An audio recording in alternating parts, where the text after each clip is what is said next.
Hello everyone, now I will show you how to set up a TP-Link router, Archer C9. And before we start, I want to say that if my video will help you, please support my work. Every donation will help rebuild my home, which was destroyed by Russian invaders. Half of all donations I will send to animal shelters and funds which support Ukrainian war victims. All details are in the description down below. The first thing you need to do is turn on the router. Take the power adapter. Plug one end into an outlet and the other into the router.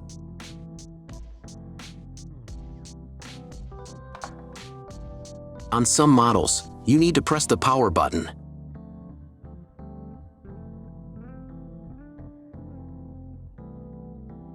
When the router turns on, the indicator will light up. Then connect the cable from your broadband provider to a special port. This port is usually signed as WAN or Internet, and usually it has a different color.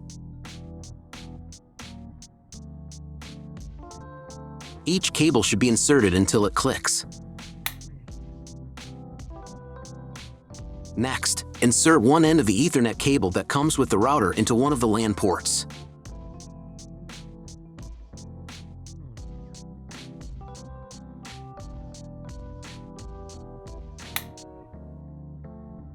And plug the other end into the Ethernet card of your computer or laptop.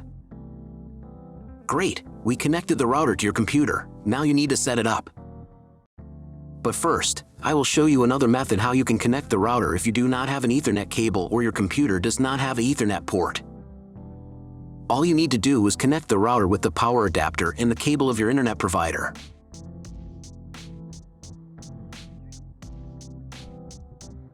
When you do this, your router will immediately distribute Wi-Fi, but the internet will not be available. If the router is new and has never been configured, the Wi-Fi network will be with the name of your router. The router name and Wi-Fi password are printed on the sticker that is located on the router. These credentials are different for each router. Connect to it. Great! You have connected to the router. Now let's proceed to its configuration. First, open your browser and go to the URL that you see on the screen. Use the address bar, not the search bar. If the link doesn't open, or you see a page with a password that you don't know, it means that your router has already been configured, and you need to reset it to factory settings. Press the special reset button on the router for 5 to 10 seconds. The indicators on the router will blink. Usually this button is inside the router case to prevent it from being accidentally pressed. In this case, press it with a thin object. The router will reboot and the settings will be reset to factory defaults. Then you can try to enter the router settings panel again. If your router settings panel looks not like mine, it means that your router has a different version of firmware. I recorded a video for each type of firmware. All links are in the description down below. So, first of all, you need to create a username and password for your personal account. Some firmware versions don't have this form, but if it appears, fill in all details and memorize them. Or better, write them down somewhere. They will be needed the next time when you log into your personal account. First of all, run the quick setup to manually configure your internet connection and wireless settings. I should also warn you that depending on the firmware version, you may not have some setup steps or they will be in the wrong order. Trust me, you got this. Just watch the video and follow instructions. On the first screen, select your time zone. If you don't remember which one you have, select any and click Next. On the next page, select the type of internet connection. Usually it is specified in the contract with your broadband provider. If you don't know, you can try to click on the Auto Detect button. The router will try to identify what type you have. If it has failed, select Dynamic IP and click Next. Depending on what type of connection you have chosen in the previous step, this page may differ from mine. If you have selected Dynamic IP, then choose one of the options on this page. If your ISP only allows internet access to a specific MAC address, you need to clone the MAC address of the primary computer. If you are not sure, select Do Not Clone MAC Address. In most of the cases, there is no need to clone the MAC address. But if you can't get the internet connection after quick setup, please run it again and clone the MAC address for a try. On next page, set name and password of your future Wi-Fi network. You can enable the available modes of your router. There will be one or more modes available. If there are several, enable them and enter for each network the name and password of your future Wi-Fi network. Password must be at least 8 characters long.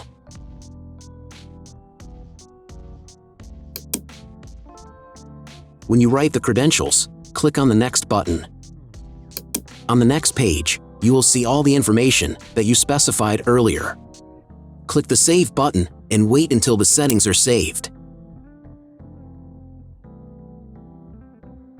On this page, you can configure TP-Link Cloud Service. Do not touch anything here, just click the Login Later button. Great! You have completed the quick setup process. Click Finish, and after a couple of minutes check internet connection. Just Google something. If there is no internet, then try to reboot your router. Press the reboot icon in the upper right corner. After rebooting, wait a couple more minutes. Maybe the settings are applied and the internet will appear. If the internet still does not appear, check again whether you have connected all the cables correctly. If after all manipulations you still have no internet, then go to the Basic tab. Then select Internet. And then clone MAC address. After that, save the settings. Reboot your router and after a couple of minutes check internet connection. If internet still doesn't appear, contact your internet service provider. He will tell you what type of connection you have and what other settings you need to do. That's all. If my video helped you, please support my work. Every donation will help rebuild my home, which was destroyed by Russian invaders. Half of all donations I will send to animal shelters and funds which support Ukrainian war victims. All details are in the description down below.